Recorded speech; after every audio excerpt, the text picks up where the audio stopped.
Hello student, how are you? Hope all are well. তো সামনে আমাদের ডাব্লিউবি, এসএসসি, গ্রুপ সি এবং group ডির পরীক্ষা অনুষ্ঠিত হতে চলেছে। তো সেই পরীক্ষার কথা মাথায় রেখে আজকে তোমাদের জন্য আমি ম্যাথের প্রিভিয়াস ইয়ার কোশ্চিন 2016 নিয়ে চলে এসেছি। তো কোশ্চিন প্যাটার্ন কীরকম ছিল সেটা আমাদের জানা দরকার, এবং কোশ্চিন কীভাবে সহজে নিমেষের মধ্যে করা যাবে সেটাও আমরা আজকে এই ভিডিওতে শিখব। তো চলো শুরু করি। তো প্রথম কোশ্চিন, একটি আয়তক্ষেত্রের দৈর্ঘ্য 15% বাড়ালে এবং প্রস্থ 15% কমালে ক্ষেত্রফলের কি পরিবর্তন হবে? তো এক্ষেত্রে আমরা করব কি? তো এটা 46 নম্বর কোশ্চিন। তো আমাদের সঠিক নিয়মটা কি? নিয়মটা জানতে হবে। a plus B plus A B by 100। তো এক্ষেত্রে এ কি? তো আয়তক্ষেত্রের দৈর্ঘ্যটাকে বৃদ্ধি যদি হয়, তাহলে বৃদ্ধি হলে আমরা এটাকে যদি আমি বৃদ্ধি ধরে নেই, তাহলে বৃদ্ধি হলে আমরা প্লাস 15 নিয়ে নেব, এটা দৈর্ঘ্য। তো দৈর্ঘ্যটাকে এ ধরলাম, আর যদি বৃদ্ধি হয় তাহলে প্লাস 15। আর প্রস্থ কত? প্রস্থ হচ্ছে বি ধরে নিলাম। তো প্রস্থ হচ্ছে হ্রাস পায়, তাহলে প্রস্থ কত হ্রাস পায়? প্রস্থ হ্রাস পায় 15% হ্রাস পায়, তাহলে মাইনাস নিয়ে নেব। এবার এই চিহ্ন সহ এখানে যদি আমরা বসিয়ে দিই তাহলে কত হবে? তাহলে 15, সামনে প্লাস লেখার দরকার নাই, তারপরে হচ্ছে মাইনাস, তাহলে প্লাস মাইনাসে মাইনাস হয়ে যাবে, -15। আর এই দুটো উপরে এই দুটোকে গুণ যদি করি তাহলে প্লাস মাইনাসে মাইনাস, আর এই প্লাসের সঙ্গে গুণ করলে আলটিমেট মাইনাস হবে। তাহলে এখানে হচ্ছে 15 ইন্টু 15 বাই 100। তো এটা কাটা গেল। তো এক্ষেত্রে 15 স্কোয়ার কত হয়? 225, নিচে থাকলো 100। তো এক্ষেত্রে এটা মাইনাস আছে, মাইনাস থাকলে আমরা কি করব? মাইনাস আছে, তো এবার 100 দিয়ে ভাগ করলে কত হবে? 2.25। তাহলে এক্ষেত্রে আমরা কত পেলাম? -2.25। অর্থাৎ মাইনাস আসলে আমরা কি বুঝবো? মাইনাস আসলে বুঝবো ক্ষেত্রফল হ্রাস পেয়েছে। তাহলে ক্ষেত্রফল হ্রাস পেয়েছে, কত পার্সেন্ট হ্রাস পেয়েছে? তাহলে ফাইনাল আনসার হয়ে গেল আমাদের মাইনাস হবে না, শুধু 2.25% ক্ষেত্রফল হ্রাস পেয়েছে। তো নেক্সট কোশ্চিন 47 নম্বর। তো কি বলা আছে? 1.7, 0.51 এবং 0.153 সংখ্যা তিনটির গসাগু কত? তো প্রথমে আমি সংখ্যা তিনটি লিখছি। 1.7, পরের সংখ্যা 0.51, তারপরে সংখ্যা 0.153। তো এক্ষেত্রে আমাদের করতে হবে কি? এগুলোকে আগে ভগ্নাংশ করে নেব। ভগ্নাংশ করে নিলে এটা কত হবে? 17/10। এটা কত হবে? 51/100। এটা কত হবে? 153/1000। তো এক্ষেত্রে আমাদের কি করতে হবে? এই সংখ্যাগুলোর গসাগু নির্ণয় করব। তাহলে গসাগু নির্ণয় করতে গেলে কি করব? গসাগু কি হবে? তো দেখো এক্ষেত্রে গসাগু, যদি ভগ্নাংশের গসাগু নির্ণয় করতে হয় তাহলে লবগুলোর গসাগু করব আর হরগুলোর লসাগু করব। তাই আমি এটা ওটা আর লিখলাম না। তাহলে লবগুলোর যদি গসাগু করি তাহলে 17, 51 আর 153, এদের গসাগু কত হবে? এদের গসাগু হয়ে যাবে, ভাগ পদ্ধতি করব। 17 দিয়ে এটাকে ভাগ করলে 3, তাহলে 3 হলো, তাহলে সেক্ষেত্রে গসাগু হলো 17। এই 17 দিয়ে আবার এটাকে ভাগ করলে 9 বার যাবে, তাহলে হয়ে যাবে। তাহলে গসাগু 17 হবে, তাহলে 17 উপরে হবে। আর লসাগু 10, 100 আর 1000, এদের লসাগু কত হবে? এদের লসাগু 1000 হবে। তাহলে এটা ভাগ করলে কত হবে?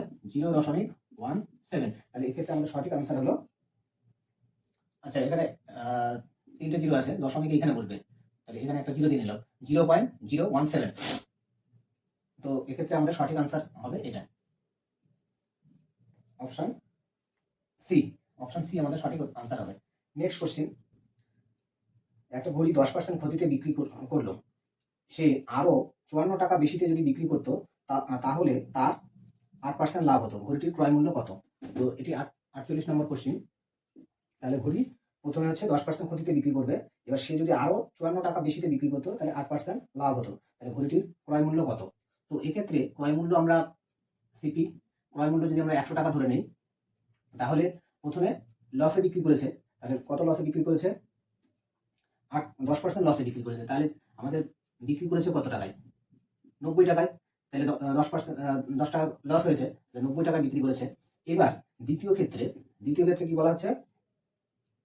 দ্বিতীয় ক্ষেত্রে যদি ঘড়িটি আরো 54 টাকা বেশিতে বিক্রি করতো তাহলে 8% লাভ হতো, তাহলে সেক্ষেত্রে দ্বিতীয় ক্ষেত্রে কি হবে? দ্বিতীয় ক্ষেত্রে 8% লাভ করছে, তাহলে দ্বিতীয় ক্ষেত্রে বিক্রয় মূল্য কত হবে? দ্বিতীয় ক্ষেত্রে বিক্রয় মূল্য 108 হবে।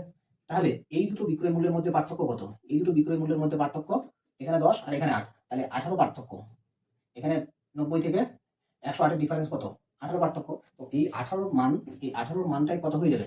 18 মানটা হবে 54 হবে। 18 মানটা হবে 54। এবার আমাদের ক্রয় মূল্য 100 মান বের করতে হবে। তো এক্ষেত্রে একের মান কত হবে? তাহলে 54/18, তাহলে এটা কাটাকাটি করলে কত হবে? 3। তাহলে একের মান কত পেলাম? 3। তো 100 মান কত হবে? 100 মান তাহলে 3 গুণ 100, তাহলে 300। তাহলে এক্ষেত্রে আমাদের সঠিক উত্তর হবে অপশন বি। তাহলে আমাদের সঠিক আনসার হলো অপশন বি। নেক্সট কোশ্চেন, একটি দ্রব্যের ক্রয় মূল্য 620 টাকা এবং এটি ধার্য মূল্য থেকে 25% কম, এবং দ্রব্যটি যদি 15% ছাড়ে বিক্রি করা হয়, তবে শতকরা কত লাভ হবে? 49 নম্বর কোশ্চেন। তাহলে ধার্য মূল্য থেকে প্রথমে কত কম? ধার্য মূল্য থেকে ক্রয় মূল্য দেওয়া আছে, সিপি দেওয়া আছে, এখানে সিপি দেওয়া আছে 620 টাকা, সিপি দেওয়া আছে 620 টাকা, আর ধার্য মূল্য থেকে 25% কম। ধার্য মূল্য থেকে 25% কম, কম, আর যদি দ্রব্যটি 15% ছাড়ে বিক্রি করা হয়, তাহলে শতকরা লাভ কত হবে? তো এক্ষেত্রে আমরা যদি ধার্য মূল্যটা ধরে নিই, এমপি 100 ধরে নিলাম, এমপি 100 ধরে নিলাম, তাহলে ধার্য মূল্য থেকে কত কম? তাহলে ক্রয় মূল্যটা বলে দেওয়া আছে, ক্রয় মূল্যটা হচ্ছে ধার্য মূল্য থেকে 25 কম। তাহলে ধার্য মূল্য যদি 100 হয়, তাহলে এক্ষেত্রে 25 কম করলে কত হবে? 75 হয়ে যাবে। তাহলে ক্রয় মূল্যটা কত হলো? 75 হলো। এইবার সেটাকে বিক্রি করা হচ্ছে, দ্রব্যটি যদি 15% ছাড়ে বিক্রি করা হয়, তাহলে সবসময় ছাড় কি হয়? ধার্য মূল্যের উপর নির্ধারণ করতে হয়। তাহলে বিক্রয় মূল্য কত হবে? এই 100 টাকার উপর 15% ছাড় মানে 85 টাকা বিক্রি করা হবে। তাহলে এক্ষেত্রে আমরা কি দেখতে পাচ্ছি? 75 টাকার জিনিস 85 টাকায় বিক্রি করা হচ্ছে। তাহলে এক্ষেত্রে আমাদের ডিফারেন্স কত হলো? ক্রয় মূল্য আর বিক্রয় মূল্যের মধ্যে ডিফারেন্স 10 টাকা, মানে 10 টাকা বেশি বিক্রি করেছে। এই 10 টাকা বেশি করেছে কার সাপেক্ষে? 75 টাকার সাপেক্ষে। তাহলে এক্ষেত্রে আমাদের শতকরা লাভ কত হবে? তো লাভের পার্সেন্টেজটা হবে, লাভ করেছে কত? লাভ করেছে 10 টাকা, কত টাকার উপরে? 75 টাকার উপরে। তাহলে নিচে 75 ইন্টু 100, এটা তাহলে 25 দিয়ে কাটলে এটা 4, 25 দিয়ে কাটলে এটা 3, তাহলে এটা কত হলো? 40/3, এটা কত হবে? 13/1/3, এত পার্সেন্ট লাভ করবে। তাহলে এক্ষেত্রে আমাদের সঠিক উত্তর হলো অপশন বি। তাহলে এক্ষেত্রে সঠিক আনসার হলো বি। তো এক্ষেত্রে একটা জিনিস খেয়াল করো, তো আমাদের যে ক্রয় মূল্য, অ্যাকচুয়াল ক্রয় মূল্য দেওয়া ছিল, সেই ক্রয় মূল্যটা আমাদের কিন্তু লাগলো না। আমরা ধার্য মূল্য ধরে সেখান থেকে ক্রয় মূল্য পেলাম, আর হচ্ছে তারপরে 15% ডিসকাউন্টে বিক্রয় মূল্য পেলাম। তাহলে এই তিনটার উপর বেস করে কিন্তু আমাদের প্রফিট পার্সেন্টেজটা বের হয়ে গেল। নেক্সট কোশ্চিন, 50 নম্বর। কি বলা আছে? 1000টি যন্ত্রাংশ তৈরি করতে 16টি মেশিনের 27 দিন লাগে, আরও 2টি মেশিন বসানো হলো, তাহলে ওই একই সংখ্যক যন্ত্রাংশ তৈরি করতে ড্যাশ কম লাগবে, কতদিন কম লাগবে? তাহলে এক্ষেত্রে আমাদের যে সময় কার্য চ্যাপ্টার যে সূত্র, সেই সূত্র ধরে করব। সূত্রটা কি ছিল? সূত্রটা ছিল M1 D1 H1 by W1 R1, M2 D2 H2 by W2 R2। এগুলো কি? এগুলো M1 মানুষের সংখ্যাকে প্রকাশ করা হয়, D1 প্রথম ক্ষেত্রে দিন, কতদিন কাজ করা হয়েছে, H1 দৈনিক কত ঘন্টা করে কাজ করা হয়েছে, প্রথম ক্ষেত্রে কত অংশ কাজ করা হয়েছে বা কটা জিনিস তৈরি করা হয়েছে, তার জন্য প্রথম ক্ষেত্রে কত টাকা পারিশ্রমিক পেল, রেমুনারেশন। দ্বিতীয় ক্ষেত্রেও সিমিলারলি, এটা man, day, hour, work, remuneration. তো এক্ষেত্রে আমাদের যে টার্মগুলো ইউজ হবে না বা কোশ্চেনে দেওয়া থাকবে না, সেগুলোকে আমরা কনস্ট্যান্ট হিসেবে ক্যান্সেল করে দেবো। তো এক্ষেত্রে আমাদের ঘন্টা সম্পর্কে কিছু বলা নেই, রেমুনারেশন সম্পর্কে কিছু বলা নেই, তাহলে এগুলো আমাদের থাকবে না। এবার থাকবে কি? এই তিনটা থাকবে, M1 D1 W1। তো এক্ষেত্রে দেখো, 100টি যন্ত্রাংশ তৈরি করতে 16টি মেশিন, তাহলে এক্ষেত্রে M1 এর জায়গায় মেশিন হবে, এক্ষেত্রে মানুষ না, মেশিন। তাহলে 16টি মেশিন কত দিনে করছে? 16টি মেশিন 27 দিন লাগায়, তাহলে 27 দিনে করছে। আর কত যন্ত্রাংশ তৈরি করছে? 1000টি যন্ত্রাংশ তৈরি করছে, 1000।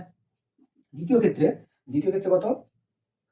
আরো 2টি মেশিন বেশি বসানো হলো, তাহলে 16টা মেশিন ছিল, আরো 2টা বসানো হলে কত হবে? 18টা মেশিন। কত দিনে কাজ করবে আমরা বের করবো, D2 দিনে কাজ করবে। কতগুলো একই সংখ্যক যন্ত্রাংশ, তাহলে এখানেও 1000ই থাকবে। তো এটা কনস্ট্যান্ট কাটা গেল। এবার এক্ষেত্রে কাটাকাটি করো, 9 দিয়ে কাটলে এটা হচ্ছে 2, 9 দিয়ে কাটলে এটা 3, এই 2 দিয়ে 16কে কাটলাম, তাহলে কত হলো 8। তাহলে এক্ষেত্রে আমরা কত পেলাম, D2 ইকুয়াল টু 3 8 24। তাহলে দ্বিতীয় ক্ষেত্রে যদি দুটো মেশিন বেশি লাগানো হয় তাহলে 27 দিনের জায়গায় 24 দিনে কাজটা হবে। তাহলে আমাদের কতদিন কাজ কম সময় লাগবে, তাহলে আগে লাগতো 27 দিন, এখন লাগছে কতদিন, 24 দিন। তাহলে এই দুটো বিয়োগ করবো, বিয়োগ করলে কত হচ্ছে 3 দিন। তাহলে 3 দিন সময় কম লাগছে। তাহলে এক্ষেত্রে আমাদের সঠিক আনসার হবে অপশন এ, এই সঠিক আনসার হবে।